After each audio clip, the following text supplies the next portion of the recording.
El enigma de las pirámides. Una edición de Conozca Más.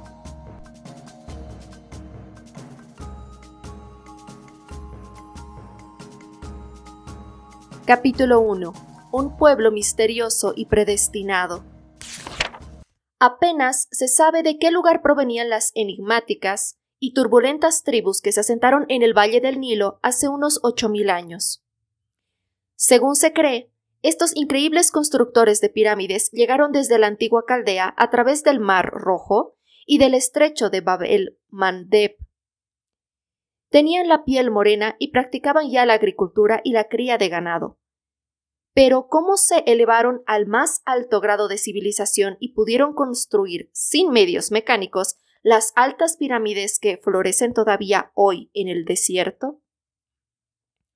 Ese es un misterio que hasta ahora nadie sabe explicar con certeza. Los restos neolíticos que se han encontrado revelan en ese pueblo un refinamiento inesperado. Las puntas de flechas halladas son perfectas, como si una mano mágica las hubiese trazado con modernas herramientas y calibres. La cerámica, totalmente hecha a mano, sin ayuda del torno del alfarero, es de formas armoniosas y de grano finísimo. Los instrumentos de sílex están tallados con excitante perfección y belleza. En todos ellos se advierte la intervención del genio. Muchas vasijas ostentan pinturas en las que aparecen primorosamente bosquejados barcos con velas y remos. Pareciera ser que la característica fundamental del Egipto prehistórico fue la perfección en todos los órdenes. Cualquiera fuese el material que trabajaban sus artesanos, ya sea hueso, marfil, alabastro, pórfido o pizarra, la ejecución era de extrema delicadeza. Se han localizado grandes trozos de este último material cortados con absoluta precisión, cosa muy difícil por su delicada fragilidad. De pronto, ese mundo donde todo era armónico y bello parece esfumarse de golpe. Algo muy grave debe haber pasado a orillas del Nilo en aquellos tiempos remotos. Poco a poco, pero en forma notoria, todo comenzó a decaer. Los instrumentos de sílex se volvieron toscos. La piedra tallada se hizo rudimentaria. Las estatuas de animales, tan hermosas antes, se tornaron deformes hasta el punto de no poder reconocer a qué especie pertenecía el modelo representado. La figura humana, que había sido tan hábilmente estilizada, se convirtió en apenas un muñón informe, de exagerada animalidad. Los estudios señalan que si bien los primeros habitantes de este valle fueron de origen negroide, no dejaron de sentir la influencia de pueblos semíticos provenientes de Libia, que habrían llevado con ellos un arte de vanguardia para la época. El retroceso, entonces, pudo ser el resultado de invasiones inesperadas, de hordas de pueblos rústicos que se adueñaron a sangre y fuego de esas tierras fértiles y codiciadas. Si eso fue así, su tránsito por el mundo fue tan veloz que no les permitió ni siquiera alcanzar la notoriedad en nombre propio. Sin embargo, algunos autores niegan esas hipótesis migratorias y hablan de un agotamiento creativo y moral a partir de la erección de las grandes pirámides. ¿Quiénes tienen razón? ¿Los primeros o los segundos? Este es el primer secreto que encierra el inmutable Egipto.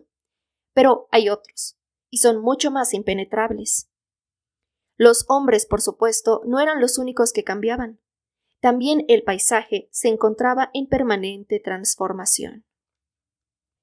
Eso se debía a que la presencia humana todavía no era tan fuerte como para ponerle los límites necesarios a la desbordante naturaleza. Algunos expertos han señalado que en esa época el mar cortaba en dos el Valle del Nilo y que el Bajo Egipto y el delta actual eran apenas una línea de marismas que se iban desplazando a medida que el gran río modificaba su cauce, pues su lecho era obstruido por los propios sedimentos, cuyo espesor puede alcanzar los 12 metros en algunos sitios. Lo cierto es que en los últimos 5000 años el Nilo subió su fondo a razón de 10 centímetros por siglo. Esto, que dicho así no parece nada, es de una importancia tremenda. Basta recordar, para comprender esto, que en los tiempos de los primeros pobladores el río tenía 7 brazos a la salida del Valle de los Reyes, mientras que ahora solo tiene 2. El resto se convirtió en tierra firme. Cuando se estableció la primera dinastía hace unos 4000 años, fecha que marca el comienzo del imperio, los egipcios no conocían el origen del río y lo adoraban como si fuese una divinidad. Reverenciaban sus lugares secretos y creían que era uno de los afluentes del río celestial que rodeaba la tierra y por el cual navegaba todos los días el dios Sol. El historiador griego Heródoto aseguraba, muchos siglos después, que ese curso de agua sagrada nacía en las montañas de la Luna, situadas en un lugar inaccesible para el hombre. Cuando las tribus semitas ocuparon el país, lo llamaron simplemente Nakal, que quiere decir río, vocablo que los griegos transformaron en Neilos y los romanos en Nilus. Aristóteles fue quien explicó por primera vez el ciclo que rige las crecientes anuales, que provocan grandes inundaciones, sin las cuales, no obstante, la vida ahí sería imposible. Eso ocurre porque el limo que depositan las aguas convierten el sitio en un lugar fértil, uno de los más feraces del mundo. Así el Nilo no solo formó parte de la teogonía egipcia, pues fue adorada como un dios, sino que sirvió por medio de grandes obras hidráulicas de columna vertebral sobre la cual se articuló la mayor civilización de la antigüedad. Es probable que las grandes pirámides, como algunos suponen, fueran un complemento de estos ciclos del río. Arguyen para sostener eso que el día en que la sombra del ápice de Keops llegaba a un sitio determinado, los primitivos labradores comenzaban la siembra de los campos. ¿Serían así las cosas? ¿Actuaban las pirámides como certeros y útiles calendarios? ¿O son, en cambio, monumentos destinados a celebrar las oscuras fuerzas de la muerte, que tan grande lugar ocupaba en la vida cotidiana de ese pueblo, tanto en el sur como en el norte? Esas son preguntas cuyas respuestas aún están pendientes. La división de Egipto en norte y sur es tan vieja como las más remotas leyendas, fijándose el límite en el lugar que hoy ocupa, aproximadamente, la ciudad de El Cairo, actual capital del país.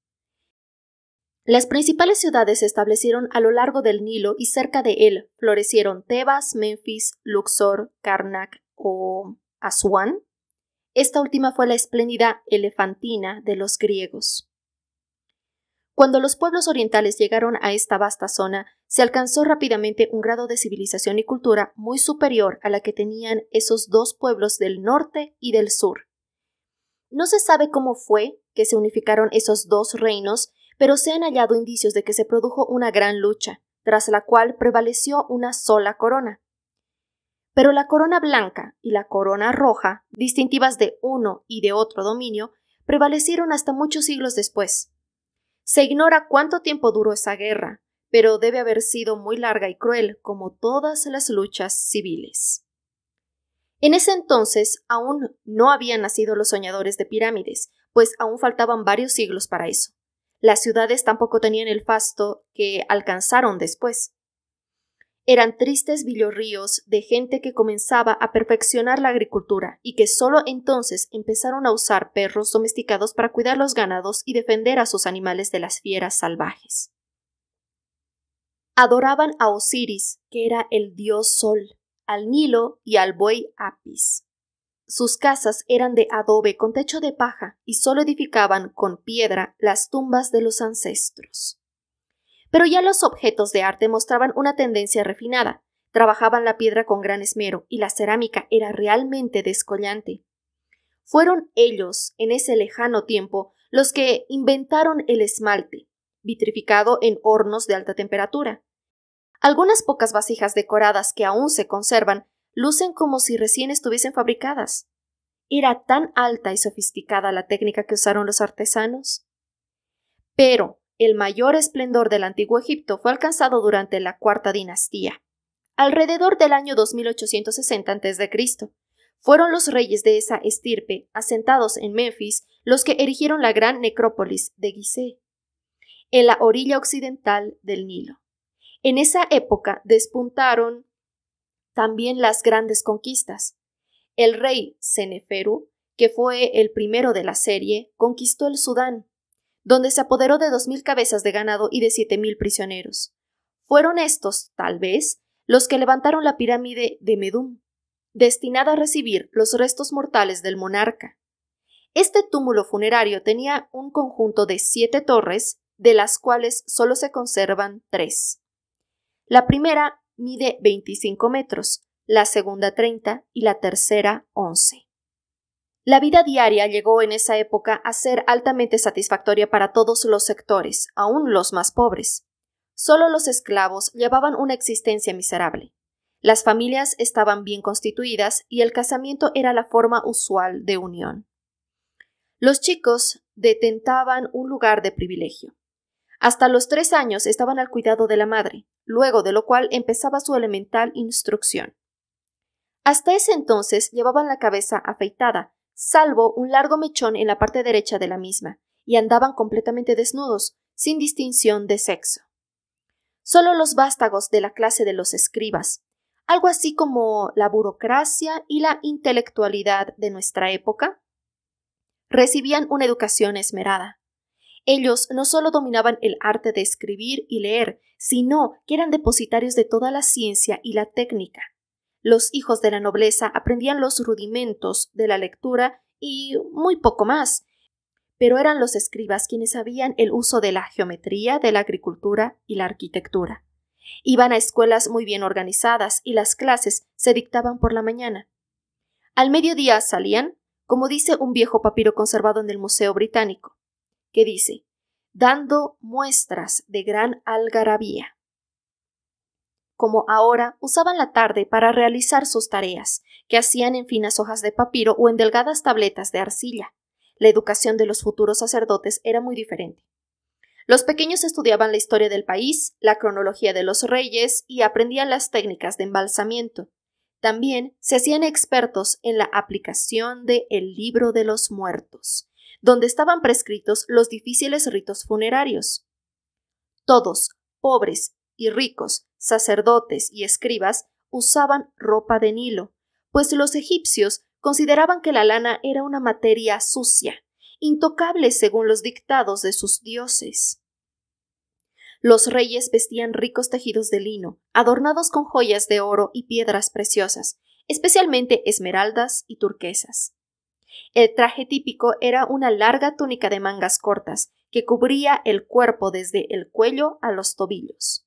Los pobres usaban sandalias de palma o de papiro, en tanto que los ricos y la nobleza llevaban calzado de piel de gacela, que en el caso de los faraones se teñía de color rojo.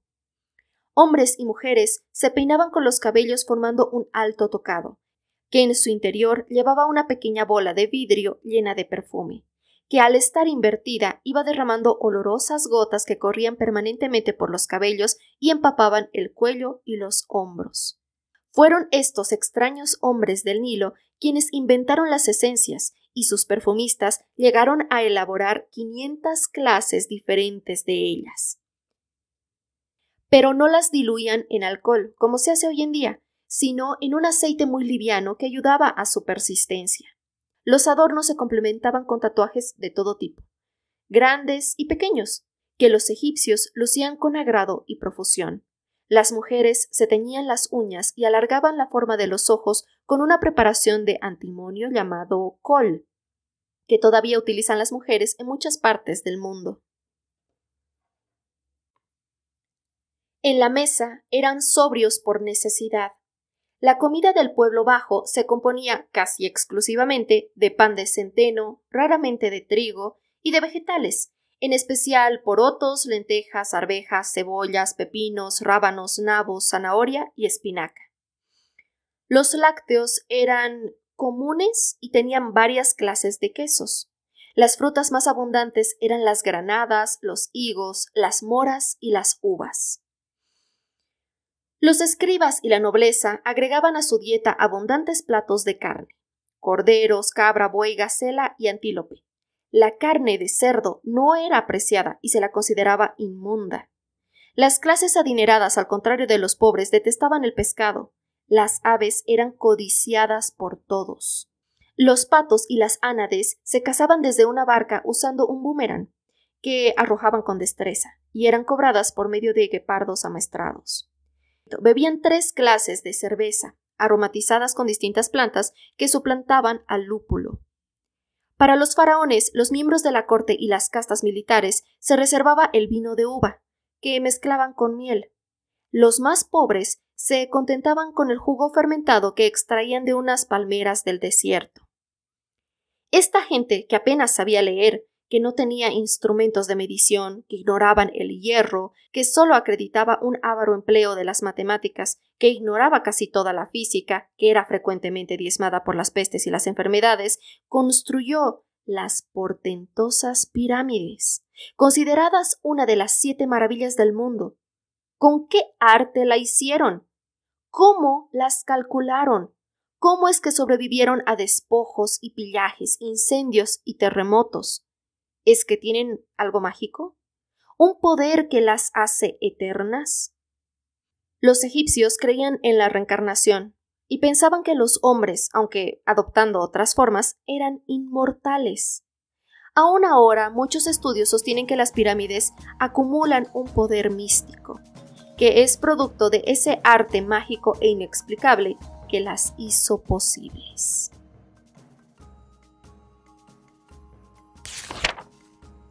Capítulo 2.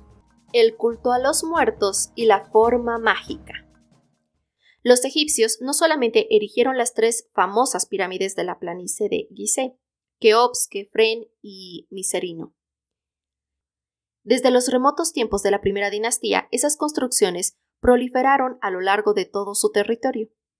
Y hoy pueden contarse unas 80 de ellas, muchas de las cuales están conservadas de modo admirable.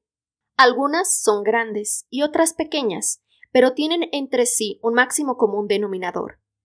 Todas están situadas en la ribera izquierda del Nilo y poseen una cámara central a la cual solo se llega por medio de estrechos pasillos, trazados de modo aparentemente arbitrario. ¿Son las pirámides entonces caprichosos monumentos funerarios?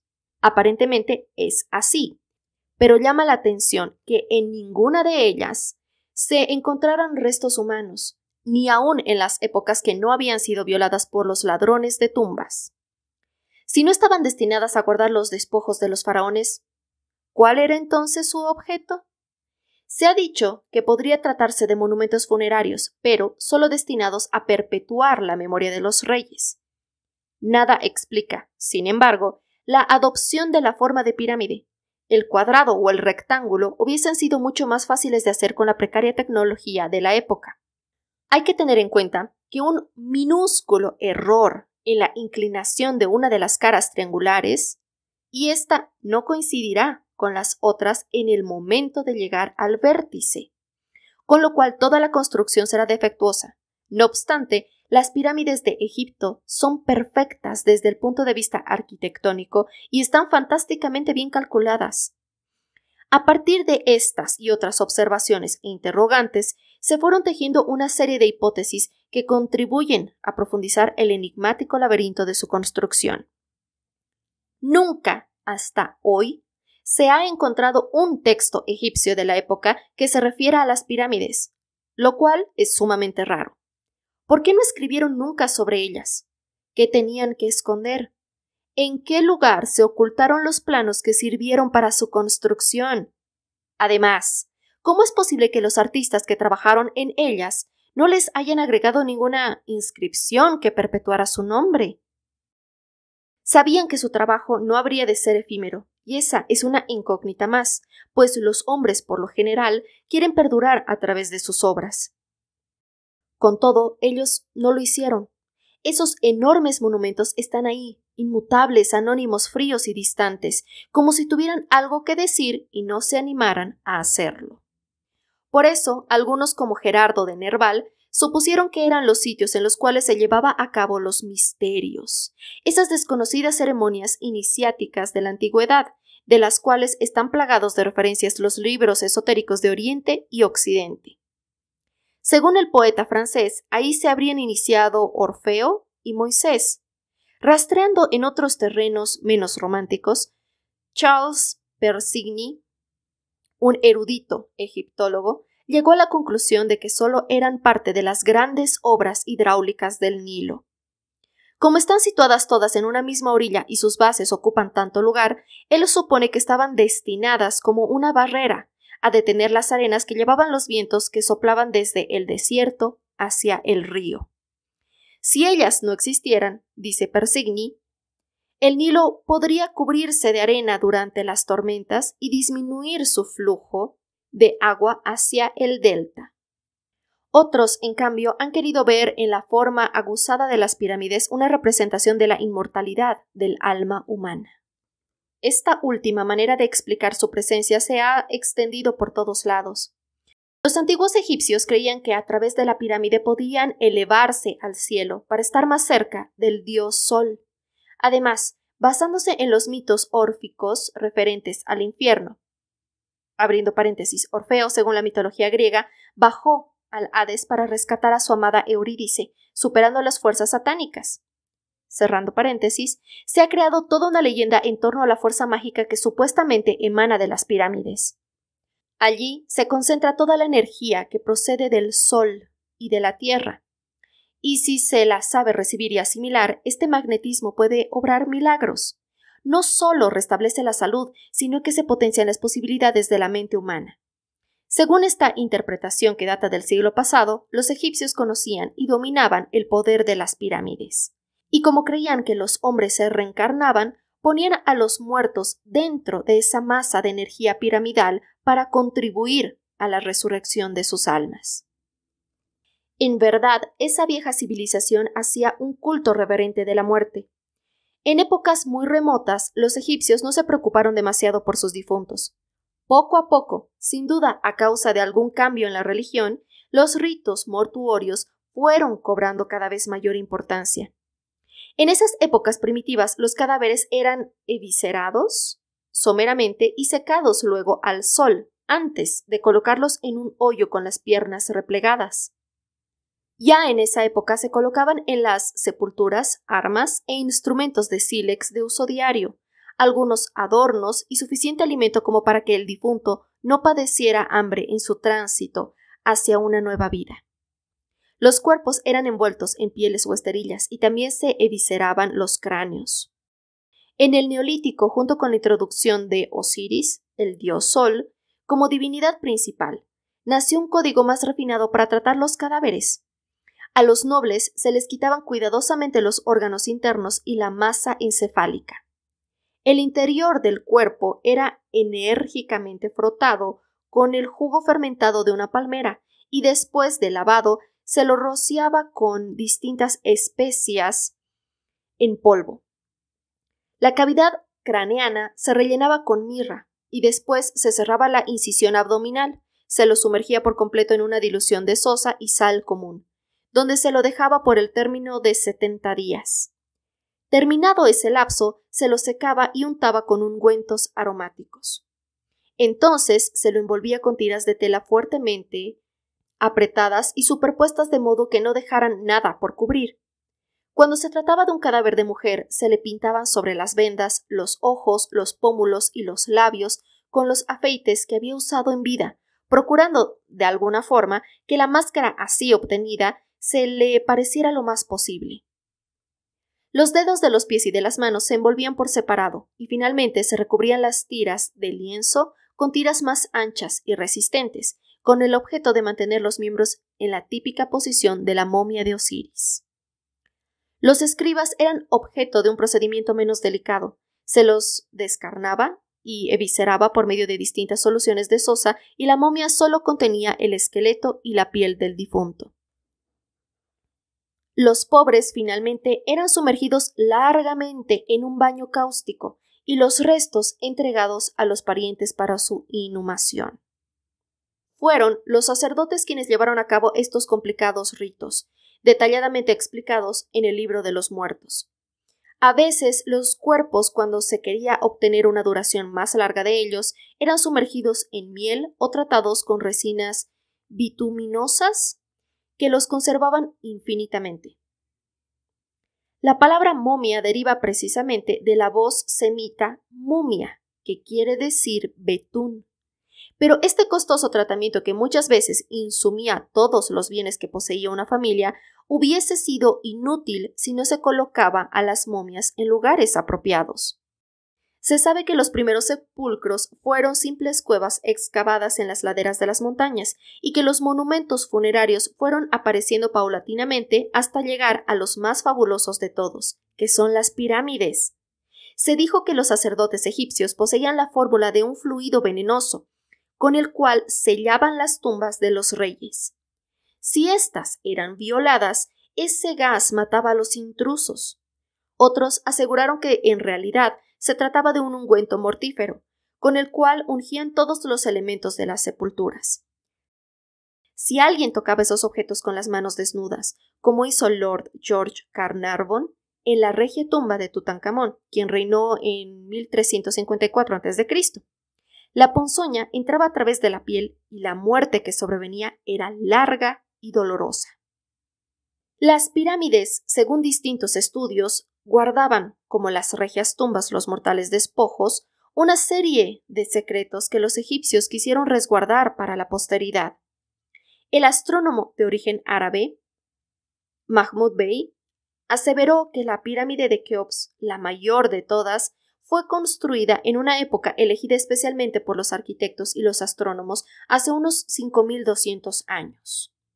En ese momento, el resplandor de Sirio caía perpendicularmente sobre la cara meridional de la pirámide.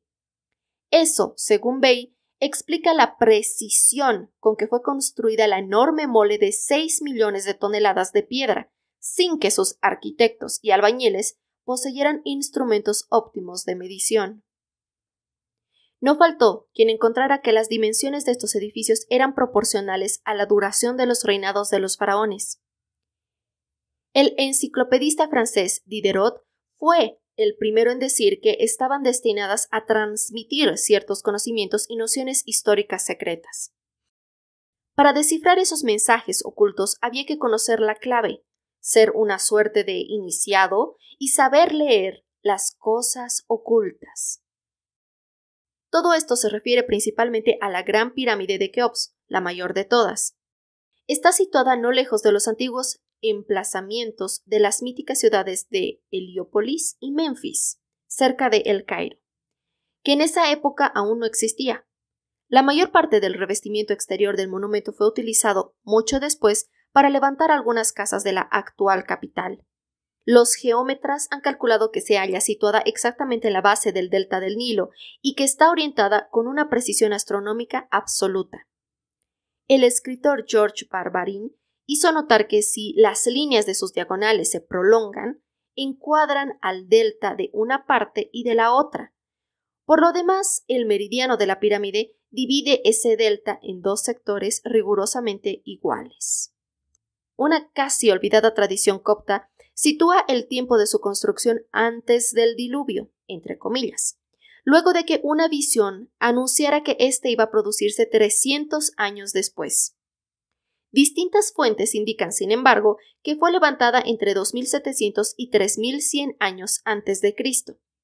Barbarin, analizando los números que se desprenden de las medidas de la entrada del pasadizo norte, sostiene que la fecha de su erección debe situarse entre el 2592 y el 2564 a.C. Pero también dice que el proyecto y el plan es muy anterior a la época en que se iniciaron los trabajos. De acuerdo con ciertos exegetas, los planos de ese monumento, por los fantásticos conocimientos que encierran, probablemente fueron hechos por uno de los llamados grandes inspirados de la Biblia, Enoc y Melquiades. De todas formas, su construcción es tan sólida y tan bien pensada que ni las tormentas de arena, ni las heladas, más frecuentes en Egipto de lo que uno supone, ni los terremotos han conseguido conmoverlas. Tal vez sea cierto entonces que en ellas se acumula una energía especial que la preserva de cualquier tipo de calamidad natural. Solo los hombres lograron afectarlas. Primero la despojaron de su blanco revestimiento de piedra caliza que usaron para levantar sus casas. Ahora los gases contaminantes que se escapan de los motores de los autos y de las fábricas de El Cairo amenazan corromper la inconmovible piedra de sus escalones. En un tiempo las pirámides estaban tan iluminadas por el cielo puro del desierto y eran tan blancas que los egipcios de la época de los faraones la bautizaron con el significativo nombre de las luces. Se dice que los constructores hicieron las cosas de tal manera que esa peculiar reflexión de la luz pudiera ser usada como un cuadrante solar. Según Davidson, esos reflejos marcaban claramente, con precisión cronométrica, la fecha en que se inician las 4 estaciones del año. Eso reglamentaba el cultivo del fértil delta del Nilo. Davidson señala una serie de juegos de luces y sombras que pueden ser interpretados desde el punto de vista astronómico. Cuando la sombra del mediodía aparecía, por ejemplo, en la cara norte de la pirámide de Keops, los agricultores del delta sabían que se encontraban en el 14 de octubre y que las siembras podían comenzar.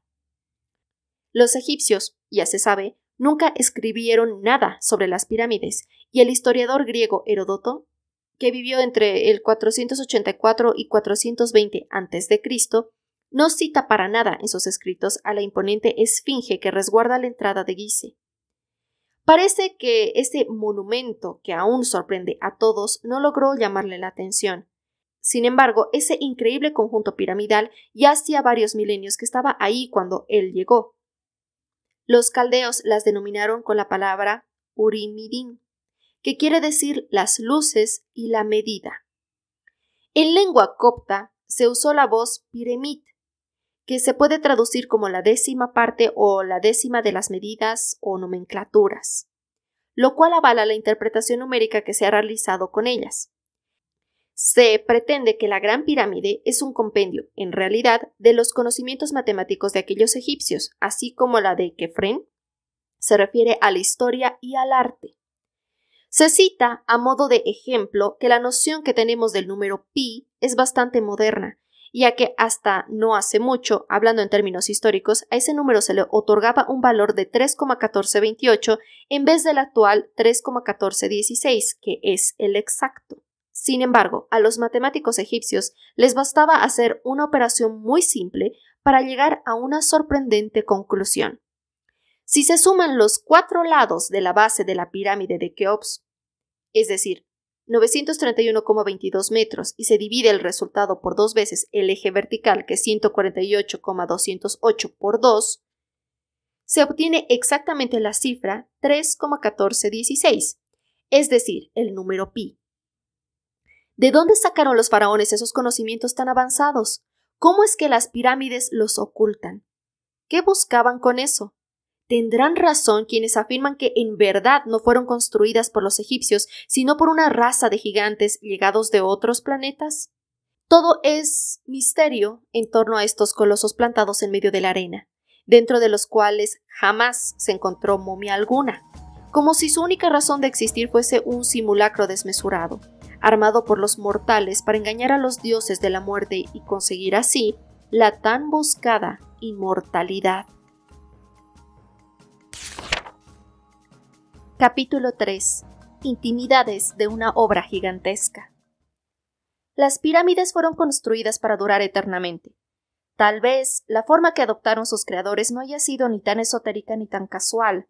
Es, de todas las figuras, la más resistente y la más apta para el clima seco de Egipto.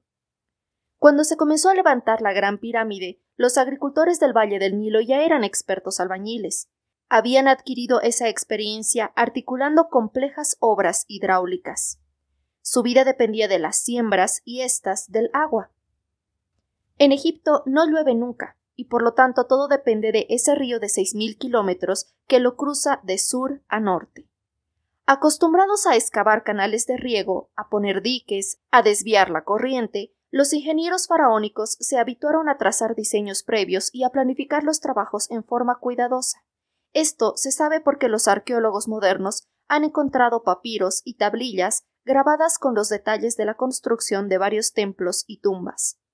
Pero de las pirámides nada se conoce por documentos originales. Sin embargo, los estudios han podido precisar la secuencia y las características de gran parte de los trabajos. En ese inmenso territorio desértico no era fácil encontrar un sitio apto para levantar semejantes moles, lo cual, en principio, parece una contradicción, pero no lo es. El suelo tenía que ser lo suficientemente sólido como para aguantar el peso del coloso. Había que buscar debajo de la arena una fundación de roca sólida, lo cual equivalía a buscar una aguja en un pajar. No hay muchos lugares con esas características en el margen occidental del Nilo. ¿Y por qué tenía que ser en esa ribera? Por cuestiones religiosas, dicen los egiptólogos, las tumbas y monumentos funerarios no podían estar del lado este del río. Además, la pirámide tenía que estar cerca de la ciudad en la cual habitaba el faraón. De esa manera, éste podía ir frecuentemente a ver los progresos de su futura sepultura y dirigir los trabajos si es que así lo deseaba. Por otra parte, el edificio tenía que estar en un sitio más o menos elevado para que no lo afectaran los periódicos desbordes del Nilo. Pero a su vez era necesario que estuviese cerca de la orilla, pues las grandes piedras se transportaban por agua desde las distantes canteras. Semejante problema logístico fue resuelto más o menos fácil por los egipcios de la cuarta dinastía, que son los que edificaron las 3 grandes pirámides. Descubrieron que en la planicie de Giza se daban todas esas condiciones y comenzaron a remover una sorprendente cantidad de arena. Lo hicieron con una herramienta más eficaz que poseían, el Nilo. Trazaron un canal y dejaron que las aguas se llevaran toda la arena hasta que quedó la roca pelada. Pero ese no era más que el comienzo de un largo camino que, en el caso de Keops, habría de durar 20 años. Una vez cegado el canal artificial con la roca a la vista, principiaba la delicada tarea de elegir el emplazamiento y dibujar los planos, establecer las diferentes etapas de ejecución y calcular el material y la mano de obra necesaria. ¿Estaba todo eso al alcance de la tecnología de la época? Aparentemente no, pero de alguna manera que ignoramos, los egipcios lograron ese objetivo, ya que esos admirables monumentos están ahí para testimoniarlo. El primer trabajo fue la nivelación de la roca que habría de servir de cimiento y sobre la cual se apoyaría toda la estructura. Eso exigía, desde luego, una nivelación absolutamente exacta, ya que de otro modo el trabajo posterior sería imposible. La Gran Pirámide, cuyos lados miden 232.80 metros, están increíblemente bien nivelados. Su ángulo sureste está tan solo a 1 centímetro más de altura que la esquina noroeste, lo cual, teniendo en cuenta la enorme área que abarca el edificio, es un completo logro. Sin poseer ni un mísero teodolito, es casi un milagro. Pero aquí otra vez recurrieron al Nilo. Por su experiencia, ellos habían observado que el agua siempre busca su nivel. Entonces, nada mejor que utilizarla para nivelar el terreno. En realidad, el método que supuestamente usaban es sencillo e ingenioso. Lo primero que hacían era construir un pequeño muro todo alrededor del perímetro que iba a ocupar la obra. Después, cavaban una serie de zanjas en la roca, como si fuesen canales de riego, de modo tal de formar una cuadrícula. Luego dejaban entrar el agua, que cubría las zanjas y que no podía salir porque estaba contenida en el muro perimetral. Como los líquidos buscaban su nivel, había cuadrados de roca que sobresalían más que otros del agua de los canales. Elegían el más alto, medían qué distancia había desde el punto más elevado de ese cuadrado hasta la superficie del agua y luego iban midiendo cuadrado por cuadrado y anotando cuánto faltaba en cada uno de ellos, para que alcanzara la altura del cuadrado patrón.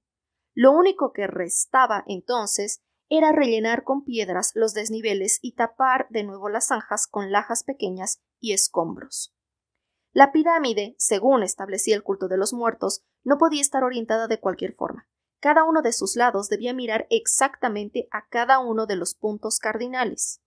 Esta operación habría sido muy sencilla si los egipcios hubiesen contado con el auxilio de una brújula, pero ellos desconocían las propiedades de la aguja magnética.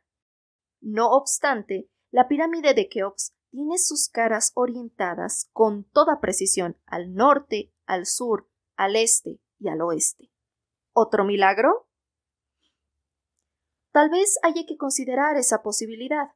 pues en aquella época no había ningún instrumento, al menos que sea conocido por nosotros, que permita explicar cómo hicieron para obtener tamaña proeza.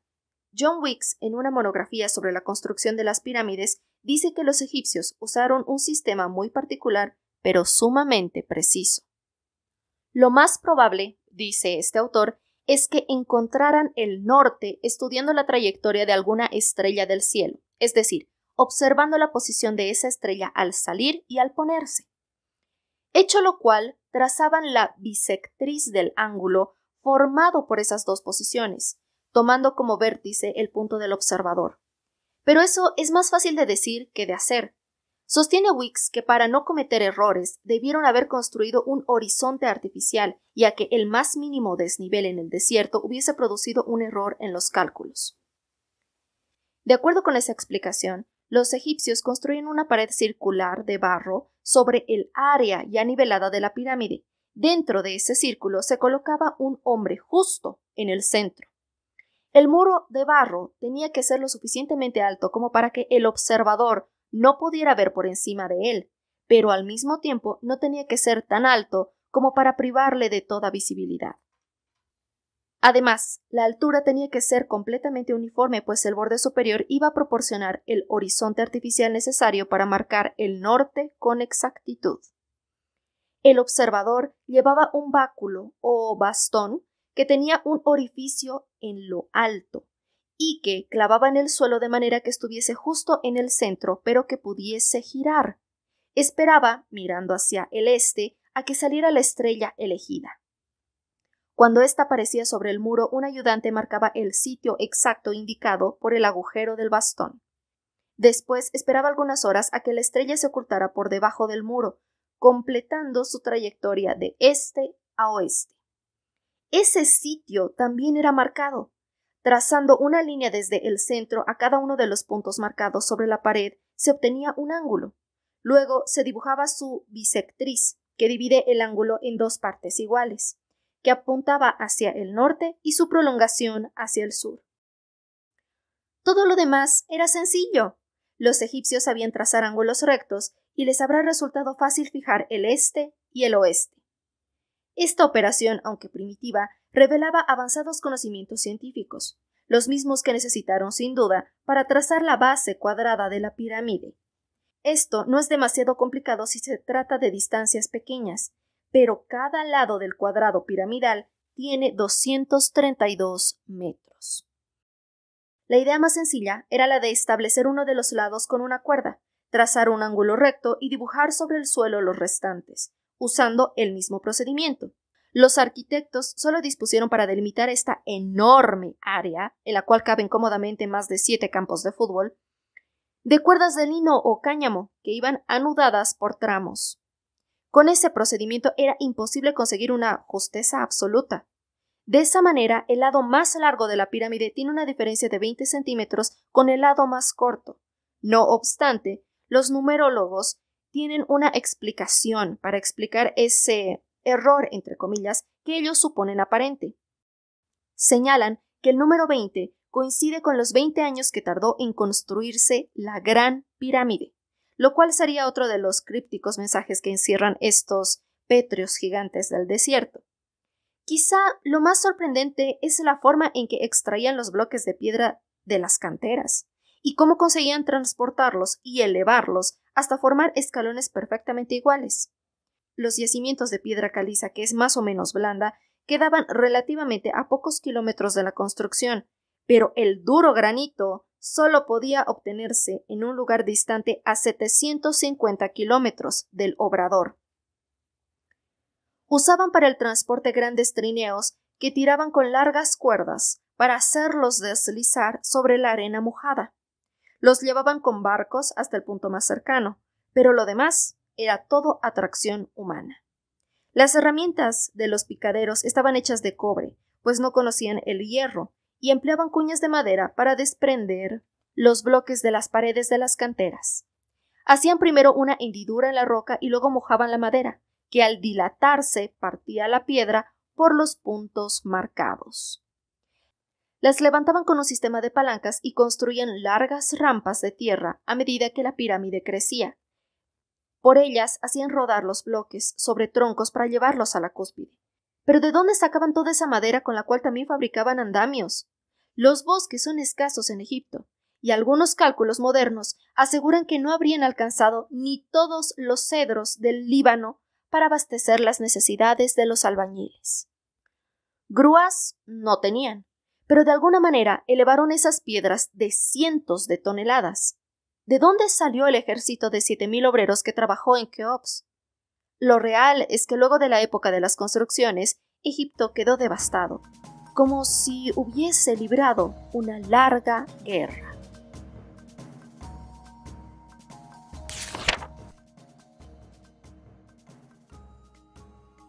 Capítulo 4. Los saqueadores y las pirámides por dentro.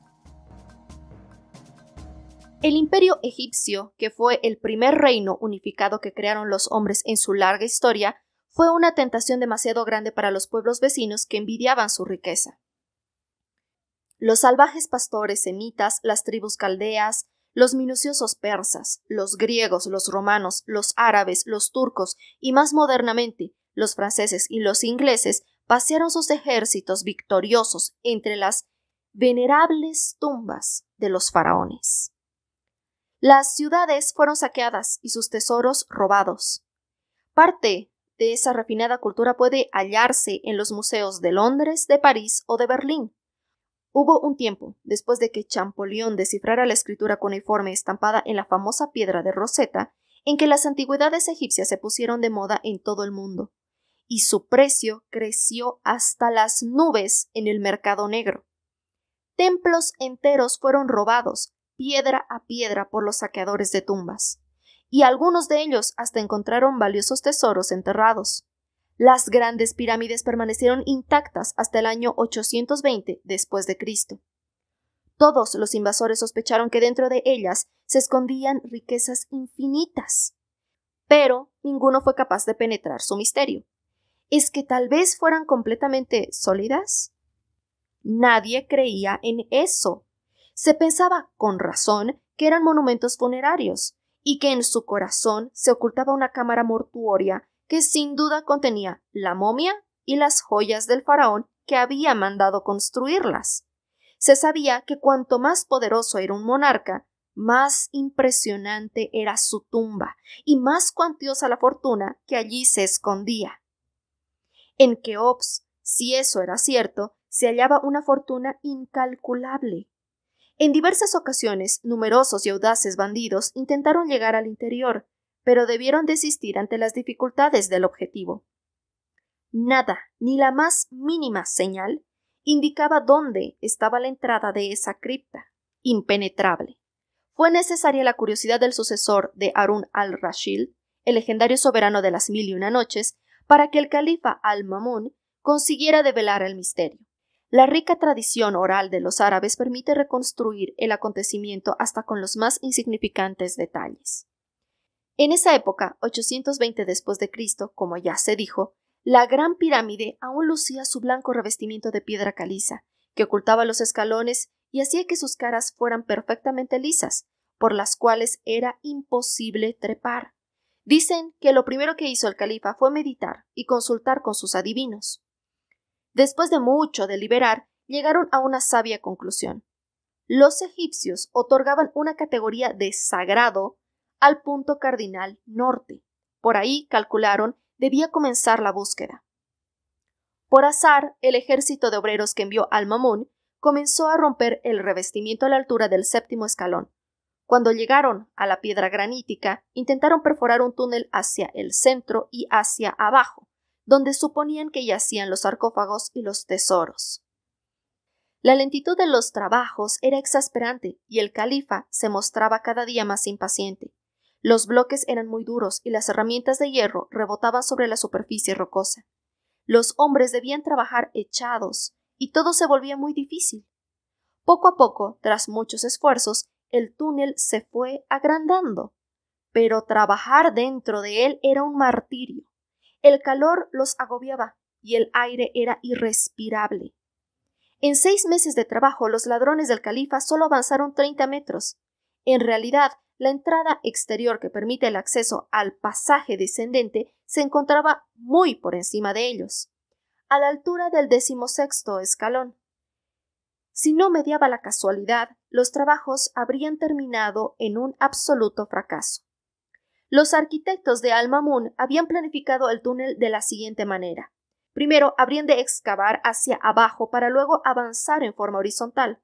En los tramos finales, el túnel se dirigía hacia arriba hasta alcanzar el centro de la pirámide, donde seguramente estaba la cámara mortuoria. Los árabes, que adoraban la simetría, estaban seguros de triunfar y nunca imaginaron la verdad. Los constructores egipcios, no se sabe por qué oscura o astuta razón, trazaron el complejo sistema de pasillos y la cámara funeraria, desplazando 7 metros hacia el este del eje vertical de la pirámide. Es decir, la última morada del faraón, pivote del mundo, no estaba en el centro, sino en un costado de ese universo mágico. Los amigos de las interpretaciones esotéricas insisten en recordar, con una sonrisita irónica, que el 7 es uno de los números cabalísticos por antonomasia. Lo cierto es que después de casi un año de afanes e ilusiones, el califa estaba descorazonado y a punto de ordenar el cese de la búsqueda. El último día de trabajo, cuando los obreros regresaban a sus casas, uno de ellos oyó un ruido en el interior de la pirámide, como si una piedra hubiese caído al suelo desde una gran altura. El golpe sordo provenía de algún sitio un poco a su izquierda. Se marcó el sitio y al día siguiente se comenzó a horadar un túnel en esa dirección. Después de avanzar unos 6 metros, los servidores del califa desembocaron en el pasaje descendente, donde hallaron un bloque de granito denominado dintel escondido, que servía para enmascarar la entrada del primer pasaje ascendente. Esta enorme piedra de granito rojo era tan dura que las herramientas se rompían al golpear contra él. Entonces los arquitectos ordenaron hacer un túnel para rodearlo. Estupefactos, comprobaron que otros 2 bloques similares al primero servían para sostenerlo y reforzarlo de ambos lados.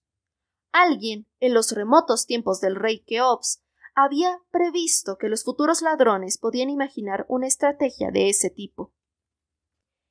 Pero finalmente el obstinado califa coronó con éxito su insistencia. Faltos de apoyo, los bloques se desmoronaron y el acceso quedó libre. Los arquitectos se arrastraron por los intrincados pasadizos y a cada paso hallaron obstáculos de todo tipo, imprevistas paredes de cascajo, piedras que nadie podía explicarse cómo habían sido puestas en esos sitios y trampas diversas que hacían peligrar la vida de los hombres. Un año después de haberse iniciado las labores de saqueo, los funcionarios del califa llegaron a la cámara real, pero en ella no había nada. El recinto estaba vacío y una piedra blanca yacía solitaria en el centro mismo de esa fantástica, sombría galaxia de piedra incorruptible. No existía allí ni sarcófagos de oro ni tesoros desbordantes. Solo el silencio respondía a las ávidas miradas.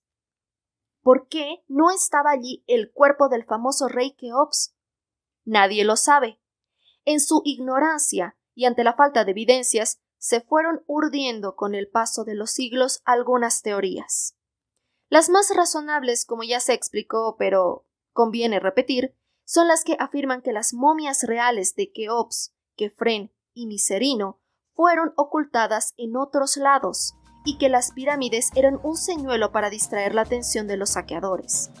También una manera de decir que esos grandes señores eran invencibles aún en la muerte.